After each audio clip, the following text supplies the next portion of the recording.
Today we're sitting down with Father Leo Patalinghug. He is an internationally renowned speaker, best-selling author, pilgrimage leader, and professional chef. Many people know him online, but today we're going to hear a little bit more of his story. So, Father Leo, thanks for joining us. Thanks for having me. Glad to hear a little bit more about your story. You have a lot going on in your life, so we're excited to get Perhaps a into little it. too much. Yeah. Well, people love what you do. So let's start by tell us a little bit about your childhood. So you grew up here in Baltimore. What was that like? Were you a cradle Catholic? Give us a little insight on this. I was born in the Philippines. I came to America with my family when I was only about 2 years old. And I grew up in the Baltimore area. And we grew up in actually a pretty poor part of Baltimore, even though my dad was a doctor. And it was because my dad wanted to be close to the people he felt he was called to serve. I mean, even now, my mom and dad do medical missions in the Philippines and to support people who are underserved. And so I grew up in that part of Baltimore and I went to Catholic school, Catholic high school, got a scholarship to go to college, and I studied political science and journalism. And to be honest with you, I was a pretty good kid.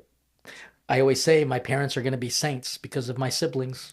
But me personally, I was, I would say that I was a studious kid. I tried to do all the right things, but more importantly, um, I would have to also say that I went to church, but I never really believed it. So I was just kind of going through the motions. What was your prayer life like? Did you pray as a family? Was there a lot of kind of that in the household? Yeah, we also grew up going to church, praying a rosary. I would fake sleepy time during the rosary To get out of it? to get out of it. But it was also, again, just something that I did, but I never really questioned why. Mm. When you were in school and doing journalism and politics, what did you think you were going to do with your life if you didn't think faith was that interesting? Yeah, so when I went to college, I got a scholarship actually in performing arts. So acting, singing, and dancing. And all I had to do was just take one class per semester. And since I didn't dorm because I was working full time, I actually got that money back. So that was a big deal for me. And so I studied politics and journalism because I wanted to pursue law or journalism, kind of something in that field. Mm. At what point did you start to realize that maybe you wanted to be a priest? Was there like an event or a person that kind of changed that path for you? Yeah, I say when my girlfriend broke up with me, but actually, Answered it for you. actually, I broke up with her. And it was because I started to take my faith life more seriously as a result of going on a pilgrimage that my brother paid for. He paid for all of his siblings to go to what was known as Yugoslavia. And so I thought I was just getting a trip to Europe, but it was a pilgrimage site where I saw the Church Universal. I didn't see any miracles that were kind of alleged to have happened there with some visionaries. It was all fascinating to me, but I saw a bigger side of the church, and I think it was there that I allowed myself to actually talk to God more seriously. And some of the things I asked was, are you real? Is there an actual purpose? I've been going to church. What does it all mean? So I got kind of deep, kind of philosophical, just because there was nothing else to do. And because I allowed myself to talk to God, um, I think God allowed himself to be heard in his response to me. Mm. When you went back home after this pilgrimage, did was it kind of like a light switch? Did people automatically realize like, wow, Father Leo, well, Leo is different, or what was it like when you got home? Little Leo. Okay. That's what Yeah. they, yeah. Oh, I was certainly different. It was a little bit of a dramatic change. Now, by that point, I had started to take my life a little bit more seriously because I was, second year into college and I was kind of figuring out what I wanted to do with my future. And I also think that there were some challenges because I was helping my brother start up his karate school. I was a black belt instructor. And so it took a lot of my time. I had no time. So I was teaching martial arts, I was teaching speech and debate for an after school program for a Catholic high school. I was the director of a music group at my church, even though it was like fine, I didn't really get into it, but I was qualified enough to help with that. And it was a busy time for me. And so I was asking, what does all of this mean? And I think I was just in a good place when you're challenged to actually ask hard questions. Mm. When you kind of started this discernment, was there kind of a practice that you pursued to help calm yourself and think and discern, like amongst all the busyness? Like, what do you recommend for people who are in these lifestyles that are very busy? Yeah, strangely enough, I started to go to church on a daily basis. So I would just show up with just a bunch of little old ladies, and it was a good way to wake up because prior to that, I would actually go for a run and I would pray a rosary as I was running. And so it was just enough time for me to kind of get myself get myself awake, go to church, and then go to school. And it was just from school to teaching, and then to the karate school, homework at some point, sleep, repeat. And so I felt like I was kind of on a treadmill, but it wasn't unmeaningful. It was just busy. And I never really had a chance to ask those deep questions until I actually went on a pilgrimage, which is why I think I lead a lot of tours now, because I want to pull people out of their own kind of rat race world and give them a chance to see a bigger picture, and then to gently give them a chance to ask the deeper questions while experiencing a lot of beauty and having a really great meal with a glass of wine. That's awesome. Well, I think, like you've said before too, the power of a pilgrimage and getting outside of the norm and just experiencing the church universal is really important. And I know for you as well, as you were in discernment, when you were in seminary, you spent some time in Rome as well. So tell us a little bit about that and how that experience of being kind of outside of the US impacted your discernment and your vocation. I started my seminary at actually the Catholic University of America. And then halfway through, I was asked to consider going far away for seminary. And honestly, I thought they were sending me to Africa. I mean, I just had no idea. But then I got the letter of appointment that I would be going to Rome. And that actually helped me to see, again, a bigger part of the church. And as much as I loved my time there, I had this longing to get back to America and share all of these things that I experienced. And I remember being told that don't limit your education to academia. Make sure you go through the city, look at the history that you're walking on and immersed in, and make sure that you take that all in. And Mm, so it was an incredibly formative time for me. wow. And tell me, obviously, the elephant in the room is when did cooking kind of enter into this whole story? Was it when you were in Rome? Was it kind of where did it play in? My first job was actually making pizzas and cooking gourmet German sausages.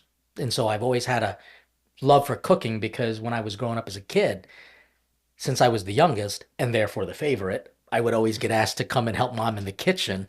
And I was just good at it, rolling egg rolls, chopping things. And so my mom, being a home ec teacher, when she was in professional career, I actually learned a lot from her.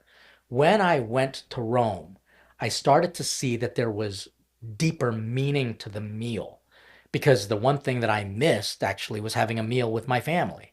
Thankfully, at my seminary, we had family mealtime, and it was always the big meal of the day called pranzo. And I started to feel like this was my family. And it wasn't until I actually did a retreat that the retreat leader asked us all to be silent, to eat our meal in silence, and to be mindful of the food we're eating, from the colors, the smell, thinking about where it came from. What do you taste and why? And I remember being very impacted, even to the point of emotional, because I realized that this food in my mouth is much more complicated and much deeper, and it was touched by so many hands, and therefore it connected me to people. And so I started to develop a theology of food. I fell in love with the culture of Italian cuisine. And so I actually took courses. Mm. When you were taking these courses in culinary, was it, did you immediately kind of put this idea to, this will be a movement, like I can make this my whole career, or was it more of a hobby? Oh gosh, no. It was literally just a hobby to kind of use any free time that I had to do something constructive. And it also, to be honest, made me a little bit more popular amongst my friends because Leo signed the kitchen out on the fifth floor of the seminary, and he's hosting a dinner. And so it really is a way to ingratiate yourself to a lot of people who were friends, but because of the meal, we kind of became brothers. Mm. Okay, so you go to Rome, you start to have these thoughts around food, you come back to the States. Start where, once you're ordained, what next? What happens? Where do you end up? Where do you go? I was sent to a parish in the east part of Baltimore. It was called Our Lady of Mount Carmel. It had its challenges because there was a lot of poverty around. And I honestly think people didn't know what to make of me because here's this priest coming from Rome and what's he all about? And to be very frank, I felt the challenges of priests not fully understanding who I am and wondering if I was conservative versus progressive. We sometimes do that to each other, which is why I really try to say, look, I don't care where you are, let's at least sit down and eat. Mm-hmm. And so I did a lot of the cooking there because it was, again, something that occupied my time. I also started some ministry programs. It was called CARE, which was an acronym for Churches Acting Responsibly to Emergencies, because there were so many people coming to the church, and instead of just handing them money, we kind of created a program where they can get a little bit more money if they basically followed some steps to assure some self-help. Mm. I was there for about 2 years. I went to a great parish in Westminster, Maryland, which is kind of a northwest part. I was there for almost 6 years, and then I was asked to go and teach at the seminary, where I taught pastoral theology, spirituality, sacramental preparations, as well as homiletics. Something that many priests need today. Well, I got to tell you, it was one of the hardest things I had to teach was because I had to judge how guys communicated the faith that was working in their own life. So, for example, the first exercise I had them do was I told them you had 2 minutes and you had to tell us everything about you. And more importantly, make us like you. Hmm. And guys were really frustrated about it because technically they said, I'm not here to talk about me as a priest. I want to talk about Jesus. And I had to remind them that you're their experience of Jesus. So can you please make yourself likable so Mm. that people will like the one you love? And so these challenges of teaching, helping men to become fathers in a spiritual way, challenging but incredibly rewarding. I can imagine. And I feel like, like you're saying too, for most people, their pastor is maybe the only kind of outlet they have for the faith. So that's their impression of the church by their pastor. So having someone who is a good homilist is very important. So tell me about your kind of transition of going from diocesan to being a part of Voluntas Dei in the secular institute. What was that transition like, and what kind of brought you to want to become a part of this? When I was teaching at the seminary, strangely, this whole food thing took real momentum. I had written a book called Grace Before Meals with the support of a parishioner from my previous parish. And we started a website and it started to get viral. I mean, again, this was in the early 2000s when the internet was just coming alive and hundreds and thousands of people started to visit the website. And then when we wrote the book, it became incredibly popular to the point where it's considered a bestseller. And we had no idea that anyone cared. But then while I was at seminary, I got this strange email asking if I have ever watched the Food Network. And if I did, what shows do I enjoy? And then if I could cook anything, just to kind of share a little bit about the work I do with this movement called Grace Before Meals, uh, what would you cook? So I kind of made up a recipe. I tested it on some seminarians. They ate it up, but that wasn't not much because they ate everything, you know. But they really said that it was good. So I sent them the recipe. A couple weeks later, I heard back from the Food Network, and they asked if they could film me doing some recipes that were family friendly and to talk about this mission, which I now call plating grace, presenting grace in a good way. Well, it turned out to be a throwdown with Bobby Flay, the precursor to the show Beat Bobby Flay. And it was incredible. And even better, I won. Hmm. And that propelled me on a level that I was not prepared for. And so in my heart and mind, I said, what's going on here? I'm getting emails from people from around the world. I'm being asked to speak and do cooking demonstrations. And while I fulfilled all of my responsibilities in the parish and in the seminary, I did feel God was calling me to go to places where people may not necessarily find God Mm, beyond the parish boundaries because God's there too. mm.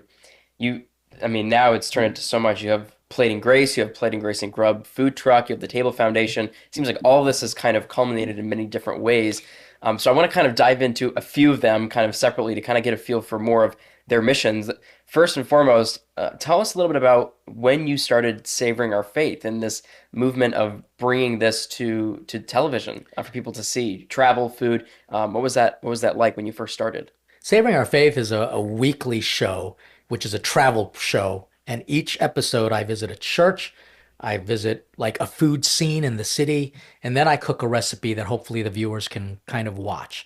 And that all started as a result of the Throwdown with Bobby Flay on the Food Network. The producers at EWTN got in touch with me and they said they wanted to work with me and kind of showcase this faith and food movement. And it's interesting because Mother Angelica, the foundress of EWTN, said, we will never have a cooking show on this network because it would just come across as kitschy and weird. But when they presented this idea, she said, well, that's not a cooking show. That's a faith show Mm, that uses food. And so I was very encouraged by that. And so now that TV show is now perhaps, as we're speaking, I don't know, maybe in its 13th or 14th season. I can't wow. recall. And we've traveled around the world and they want us to do some more because food brings people together and faith nourishes our souls. Mm. Why do you think food is so powerful, especially today? Is there something about our culture that you think is hungry for something? Yeah, I do think that food has this power to do good. Because if you think about it, humans are the only creatures in the entire animal kingdom that actually cooks. I mean, as smart as an elephant is, I'd never seen one flambe bananas for a bananas Foster, as smart as horses are, I've never seen them create a marinade.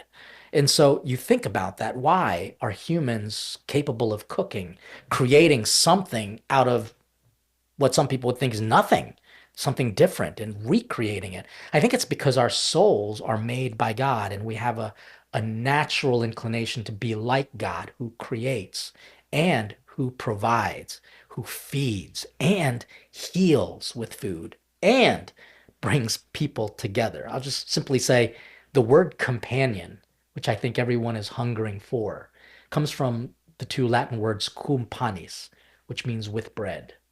And if you think about it, when you break bread, when you share a meal, it's powerful. Mhm.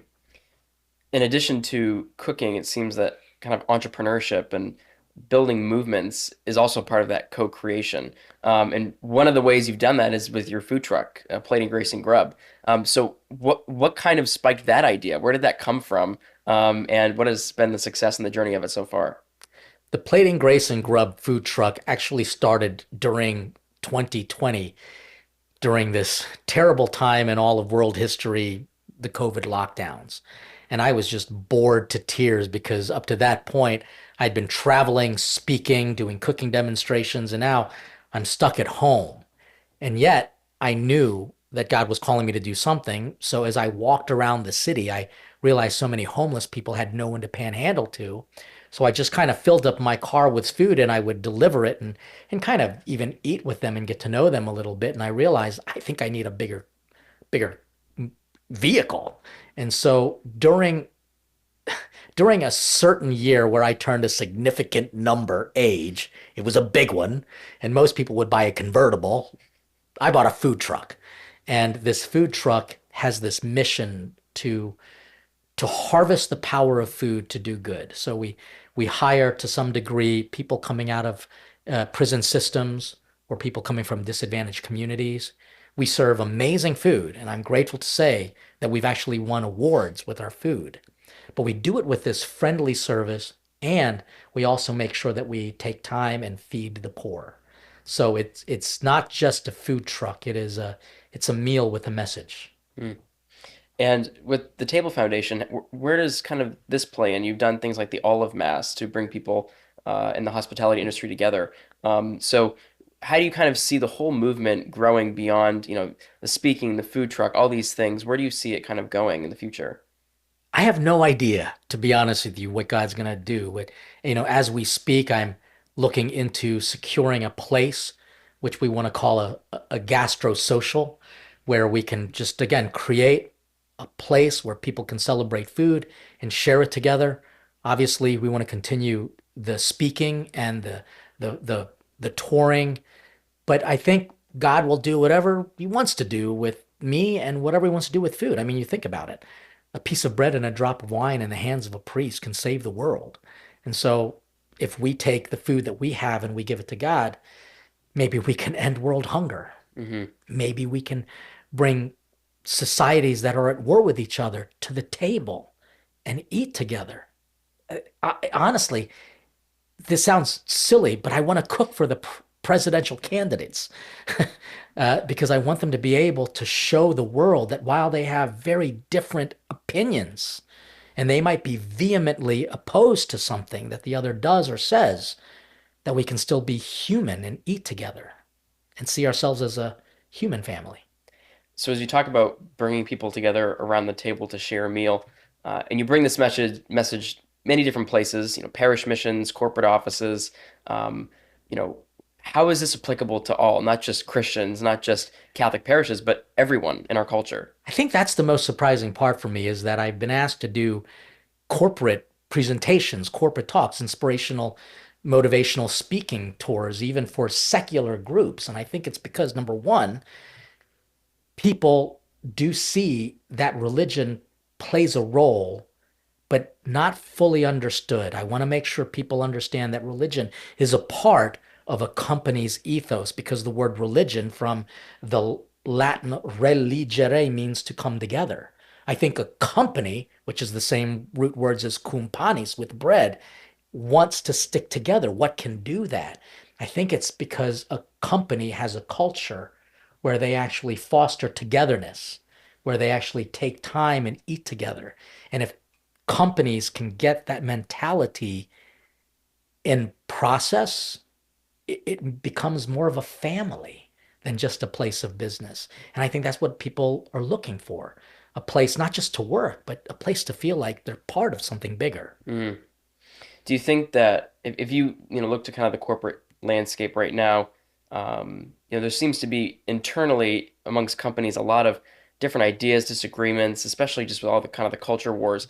Have there been any instances or stories you've heard about people coming together over food, or instances where it's really given you hope for the future? Absolutely.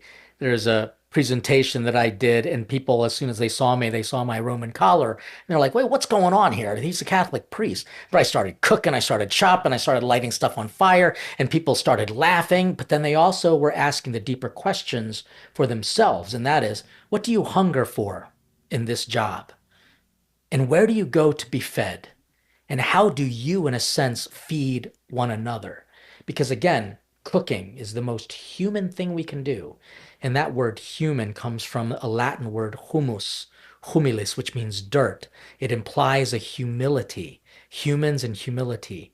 And I think one of the things that I discovered is that there was one very important person, like basically the big boss of a company. He basically stood up after my presentation. He said, I think I need to eat with my employees. Hmm. I think I need to get to know them. I think we need to have family dinners together. And he told me that that's changed kind of the culture. I've heard this from schools. I've heard this from businesses. I've heard this even from churches where the pastor starts now eating with his community and all of the kind of barriers are broken down and they see each other as part of something bigger. Mm, it's amazing. When you in addition to the cooking, a big part of your ministry is pilgrimages, like you mentioned, and getting people out of the pews and into the world. Um, what has this experience been? Obviously, it's a lot of travel. You're all over the world. But what impact have you seen that have on people and their own spiritual journeys? I think it's the same as the one I had when I was kind of taken out of my own comfortability or my thoughts that I kind of knew what church meant, which basically meant boring. And what I love to see is people not only practicing their faith, but also celebrating it and seeing how their faith really has created beauty in the world. They begin to take a real ownership and pride in what the church has done. I mean, that's not to disregard any of the faults and failures and mistakes and the pain that humans can cause because our church is made of humanity, a broken humanity. But we should never also overlook all the good that it's done, where all of the most treasured places that are hotly visited by people from around the world, many of them were started because of the Catholic Church, building a little shrine and cities formed around it and a culture of togetherness has kind of invited people to just be a part of that beauty, to be part of that culture. Mm. Seems like with everything you do, the word experience just keeps coming up of you're experiencing the faith, you're experiencing the community. It's not just sitting kind of inwardly, but going out into the world. Um, so for all of us that are maybe kind of in these places of being inward, how do we be more outward in our faith, but also in just our evangelization and how we reach people?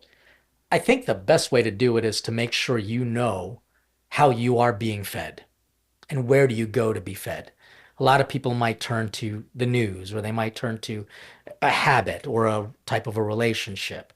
But what I want people to do is to know that there is this higher power, God, who loves you personally, who wants to feed you and to nourish your soul and inspire your mind and to fill your heart with good things. And so I say first, before you be outward, you have to kind of be reflective inward. Taste and see the goodness of the Lord. It's a great biblical verse. And I just think that if people actually taste and see good things, then they can share that with others because the axiom is true. You can't give what you don't have. And so I think people need to get in touch with good things. And then from there, they can share it with others, not force feeding it and not sugarcoating it, but truly, authentically giving what you have received. Mm. I'd love to get into a little bit social media and your digital efforts. There's a lot out there online, good and bad, but it's become a very big part of your work and your public persona. So, what role has social media played in you think your ministry, but also just you as a person? What impact has it had? I think that I underestimate the power of social media, to be honest with you, because I got into it just because it was funny and it really took some turns with a lot of people using it to kind of promote their own opinions, political things, and the rhetoric has become very divisive. And yeah, it's very easy to get involved into that. But at the same time, I think with the right team of people and a lot of guidance, you can actually just use the social media to I don't know what I call throw out bite-sized messages to be able to take some difficult concepts and hopefully break it down for people because, social media is limited and people have a short attention span. So I'm learning. It's really taught me how to make my messages more concise, to be very impressed by the fact that some people use social media and they're just so much an influence in culture in the world, sometimes for good and sometimes for bad. I want to be at least a little bit of a positive influence for whoever follows along. Do you think that social media is a fad? Do you think it'll always have the level of influence that it has today, and especially in terms of the church and evangelization? Do you think this is the future of how we're going to reach people? I think it is one of the ways that we can reach people. It's certainly not a fad, but it is one of many ways that we can reach people. And that's why I think not everyone who wears a collar or works in the church should be on social media. They might not be called to it, so to speak. But I think that if you are called to it, that you're going to have to learn a lot about it and use it effectively. But it is certainly one of many ways. But the most important way that we can reach out to people is personal human communication. You can look at me cook a meal, but it would be so much better if I was actually with you and you could taste it. Mm. Part of your kind of social media mix is the Father Leo show, and it's more of kind of a raw and real your reactions to things happening around the world. Why did you decide that this was the time that you wanted to pursue this kind of new project and as part of your social media? The Father Leo show is just one more thing that's kind of on my plate, but I felt I was called to do it because I think when people see you on TV, it's a little bit more scripted. But when they see me live, they think, gosh, this guy is funny because I'm kind of more personally engaged with them. I don't necessarily have to follow a script, although I have a very well prepared message. And I think people wanted more of that human, more uh, natural, conversational experience. But they also wanted what I call formation. They don't want just information about the church. They want to see how it actually applies to all the things that people are going through. And that's why the Father Leo show is all about dishing faith, culture, and commentary. Mm. I think, especially today, there seems to be a lot of um, problems with lukewarmness in the faith. People are, very much in their phones. They're not doing what you're saying, going out and experiencing the church or sitting down with people and sharing a meal. So, what would kind of be your message to people who might be, spending a lot of time on their phone or not getting out and seeing the church universal? What would be your recommendation, or what would be some action steps for them? It's hard to pull people away from their phones because it is just so incredibly engaging. But I think it requires you to ask yourself, who do I have a relationship with? Who are the people that I care about? How much time do I spend with them versus I spend time with my phone? I think that it just requires you to really take some time and reflect on where your energies are directed. I'm preaching to myself. I use my phone quite a bit, and I'm always on a plane or I'm waiting at an airport. So I think I have to always practice what I preach and then just constantly ask, do I spend more time with my phone or with the people that I love? And so, yes, use your phone and talk to people. Literally talk to them. Don't just send a text. And then, more importantly, don't just simply end with a goodbye and see you later. Actually say, let's make a plan and visit each other. Because again, we are becoming so digitally influenced that the intelligence that we have is becoming artificial and no longer really human. I speak about this to not only church people, but to secular people. And I think they start to get the message. How do you develop relationships with people? It's easy. Eat together. It's that simple. And especially if you use one of my recipes, it can be simpler. For sure. When you talk about the rat race of life, and obviously, especially in the corporate world today, it seems that there's this hustle culture. Everything is about hustle and going as fast as you can and then do as much as you can. Even, in a remote world, sitting at home, when you're supposed to be with your family, you're on your laptop answering Slack messages and Correct. emails. So, how do you kind of approach these conversations with companies that have these kind of hustle culture environments to encourage them to be um, unplugged at times? What is your kind of recommendation when you meet with them? When I talk to just secular companies and people who are very busy, I think that it requires them to have in their schedule moments of mindfulness just throughout the day, moments of mindfulness where you can just stop, take a deep breath, and just ask yourself, what's going on here? And honestly, our meal cycle provides very natural moments for mindfulness. And so I was told that some of the best things you can do is eat 5 small meals a day, 5 small meals a day.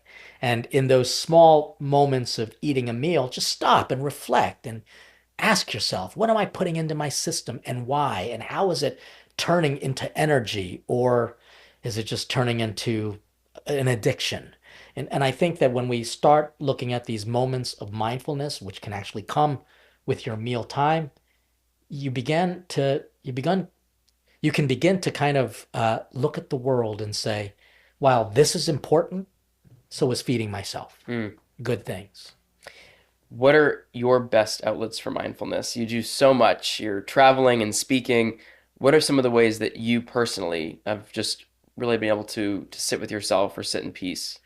So as a priest, I'm required to do an annual retreat. And so I do take the time and spend in quiet and alone.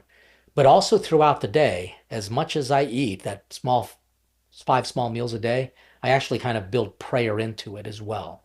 More in the morning and then throughout the day, these small moments of prayer, and then more at the end of the night, which is such a great way. So I think a regularity of a prayer time, a reflection time, a meditation time, mindfulness time, these are all kind of similar outlets, whether you're religious or not. I think that if you just put it into your schedule, and trust me, am I good at this? No, I'm struggling like everybody else. I'm human like everybody else. There are days when I forget to eat, and therefore, guess what? I might forget to pray. But that's when I have to just say, stop. Come on, there's more to this world than you pumping out work because you're never going to do it unless you actually have something in you that's going to get you to that finish line. Mm. Well, I think your message is very much needed, and there's so many ways people can engage with you and learn from you. So, where can people follow you? How can they follow you? Where can they see you live? Where do they get all this information? I think the easiest thing to do is to go to my website, which is called Plating Grace. There you can get access to our 501c3 group called the Table Foundation. You can learn about the food truck. You can kind of consider booking me for any of your events, whether they be religious and definitely corporate events. Uh, People can follow along by way of the social media. Gosh, I think there's just so much there on this one website that I just want people to kind of just go through it and see, hey, how can I engage?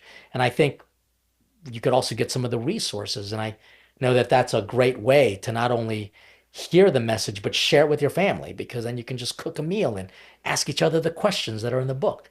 So platinggrace.com is probably the best way people can find out about everything. Fantastic. Well, there's much to learn and lots of exciting things you're working on. So, thanks for your time and sharing with us your story. It's really inspiring. It is absolutely my pleasure.